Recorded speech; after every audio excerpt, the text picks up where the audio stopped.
Hello everyone. आज हम maths की इस क्लास में प्रायिकता के अंतर्गत पासे से रिलेटेड सवालों को सॉल्व करेंगे। तो समझ लेते हैं हम कि पासा क्या होता है। सबसे पहले पासे को इंग्लिश में कहते हैं डाइस, और जिसको बच्चे लूडो खेलने में, सांप सीढ़ी खेलने में जो काम में लेते हैं। और इस प्रकार का ये पासा होता है जिस पर 6 फलक होते हैं, 6 साइड होती हैं और उन पर नंबर्स लिखे हुए होते हैं। 1 number, 2 number, 3 number, 4 number, 5 number, 6 number, यानी 1 से लेकर के 6 तक इस पर नंबर होते हैं। इसको पासा बोलते हैं, इंग्लिश में इसको कहते हैं डाइस।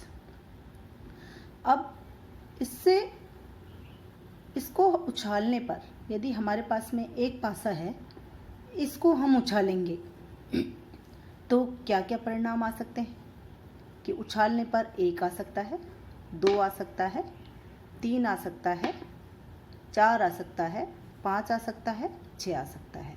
यानी 1 से लेकर 6 तक कोई भी अंक आ सकता है। यानी कुल संभावित परिणाम क्या होते हैं? 1, 2, 3, 4, 5, 6, और ये टोटल कितने हैं? 6 परिणाम हैं। यानी कुल कितने परिणाम होते हैं उछालने पर?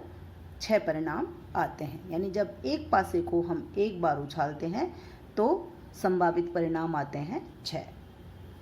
अब यदि एक की जगह ये 2 पासे हुए, या फिर हमने इसी पासे को 2 बार उछाला, तब क्या होगा उस स्थिति में? तो जब हम 2 पासों को यदि एक साथ उछालें, यानी एक पासा ये है और एक पासा और भी हो, तो 2 पासों को हम उछालेंगे तो एक पर कुछ परिणाम आएगा, दूसरे पर कुछ आएगा। या फिर एक पासे को ही हम 2 बार उछालें तो एक बार कुछ परिणाम आएगा और दूसरी बार दूसरा परिणाम आएगा। यानी दोनों बातें एक ही हैं कि या तो हम 2 पासों को एक साथ उछालें या फिर एक पासे को 2 बार उछालें। यानी 2 बार उछालना या फिर 2 पासों को एक साथ उछालना एक ही बात है। दोनों पर अलग अलग परिणाम हमारे आएंगे। अब कितने परिणाम हो सकते हैं? कुल संभावित परिणाम कितने हो सकते हैं? तो देखिए, एक पासे पर कितना परिणाम आते हैं? 6। 2 बार उछालने पर यानी 6 की पावर 2, यानी 6 गुणा 6 बराबर 36 परिणाम कुल आएंगे। अब आइए देख लेते हैं कि हम ये 36 परिणाम कौन कौन से होंगे। यहाँ हमने ये पूरी एक टेबल बनाई हुई है, इसको हम आसानी से बना सकते हैं और इन सारे परिणामों को हम जान सकते हैं कि कौन कौन से परिणाम आएंगे। यदि हमको ये टेबल बनानी आ गई तो 2 पासों से रिलेटेड कोई भी सवाल आ जाता है, उसको हम आसानी से सॉल्व कर सकते हैं। अब जैसे हमने 2 पासों को उछाला, यदि पहले पासे पर 1 आया और दूसरे पासे पर भी 1 आया, यानी इस पर 1 आया और इस पर भी 1 आया, यानी एक परिणाम ये हो सकता है। यदि पहले पासे पर 1 आया है और दूसरे पासे पर 2 आया, पहले पासे पर 1 आया, दूसरे पासे पर 3 आया, पहले पासे पर 1 आया, दूसरे पासे पर 4 आया, इस तरीके से पहले पर तो 1 ही आ रहा है पर इसके साथ में दूसरे पासे की संख्या बदल गई। तो ये 6 परिणाम हमारे, जब इस पर 1 आ रहा है और इस पर 1, 2, 3, 4, 5, 6 आ रहे हैं। अब यदि हमने यही चीज़ इस पर 2 आ रहे हैं, मान लो 2 आ रहा है, सब में 2, 2, 2, 2, पहले पासे पर 2 अंक आ रहा है और दूसरे पासे पर 1, 2, 3, 4, 5, 6, यानी ये 6 परिणाम और हो गए। इस तरीके से हमारी ये पूरी सारणी बन जाएगी। यानी जब 2 पासों को एक साथ उछाला जाता है या फिर एक पासे को 2 बार उछाला जाता है तो ये 36 परिणाम प्राप्त होते हैं। और इन 36 परिणामों को हम कैसे याद रखें, ये देखिए, हम इस तरीके से इसको मैं आपको रफ में बना करके बता देती हूँ कि किस तरीके से हम इनको 2 पासों को जब उछालेंगे या फिर एक पासे को 2 बार उछालेंगे तो 36 परिणाम कौन कौन से आएंगे। हम यहाँ मैं आपको रफ में बता देती हूँ कि इस तरीके से आप याद कर रख सकते हैं उसको, कि मैं इस पासे का अंक लिख रही हूँ 1, 1, 1, 1, फिर इसमें 2, 2, 2, 2, 2, 2, इसमें 3, 3, इसी तरीके से ये एक पासे के अंक हैं। 5, 4, 4, ये 4, ये 4, ये 5, 5, 5, 5, 5, 5, ये 6, 6, 6, 6, 6। यानी इस तरीके से हमने एक पासे के अंक लिख लिए इधर कि जब इस पासे पे हमारा 1 आ रहा है तब कौन कौन सी स्थितियाँ बन सकती हैं। दूसरे पासे की, उस पे भी 1 आ सकता है, उस पे 2 आ सकता है, उस पे 3 आ सकता है, 4 आ सकता है। यानी इसके 1 के साथ इस पासे का 1, 2, 3, 4, 5, 6, ये 6 नंबर आ सकते हैं। इस इधर वाले पासे के 2 नंबर के साथ, हम यहाँ देख रहे हैं 2 नंबर के साथ उधर वाले पासे का 1 आ सकता है, 2 आ सकता है, 3 आ सकता है, 4 आ सकता है, 5 आ सकता है, 6 आ सकता है। अब इस पासे के 3 नंबर के साथ इधर वाले पासे का 1 आ सकता है, 2, 3, 4, 5, 6।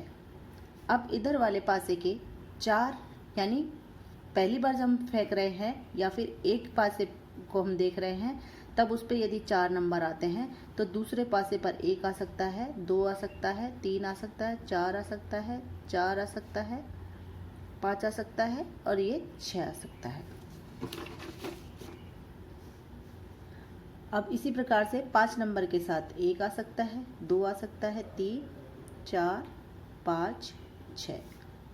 इस पासे पर 6 अंक आएगा तो इसके साथ में 1 आ सकता है, दूसरे पासे का 2, 3, 4, 5, 6। तो यहाँ देखिए हमारे पास में 36 परिणाम आ गए। तो इनको इजी विधि है आपकी, जो ये मेथड है, इससे आप इनको याद रख सकते हो कि कौन कौन से हमारे 36 परिणाम होंगे। अब कोई भी 2 पासों से रिलेटेड सवाल पूछा जाए, इस टेबल से हम वो सारे सवालों का आंसर दे सकते हैं। यानी कौन, अब यहाँ पूछा जाए, मान लीजिए ये पूछा जाए कि 2 पासों पर दोनों बार, यानी एक पासे को 2 बार उछालने पर या फिर 2 पासों को 1 बार उछालने पर समान अंक आने की प्रायिकता बताइए। तो कुल संभव परिणाम तो 36 हैं, अनुकूल देखते हैं समान अंक आने के लिए। तो देखो 1 1, यानी पहले वाले पर 1, दूसरे वाले पर 1, पहले वाले पर 2, दूसरे वाले पर भी 2, पहली बार 3, दूसरी बार 3, पहली बार 4, दूसरी बार 4, पहली बार 5, दूसरी बार 5, पहली बार 6, दूसरी बार 6। यानी समान अंक आने की प्रायिकता कितनी हो गई? 1, 2, 3, 4, 5, 6। यानी अनुकूल परिणाम कितने हो गए? 6। तो हम इस तरीके से अनुकूल परिणाम और कुल संभव परिणाम हम ज्ञात कर सकते हैं और उससे हम इसकी प्रायिकता निकाल सकते हैं। अब कुछ भी कैसा भी सवाल हो हम लिख सकते हैं। यदि अंकों का योग पूछा जाए, योग से संबंधित यदि 2 पासों को उछालने पर अंकों का योग 12 होने की, 11 होने की, 10 होने की प्रायिकता ज्ञात कीजिए।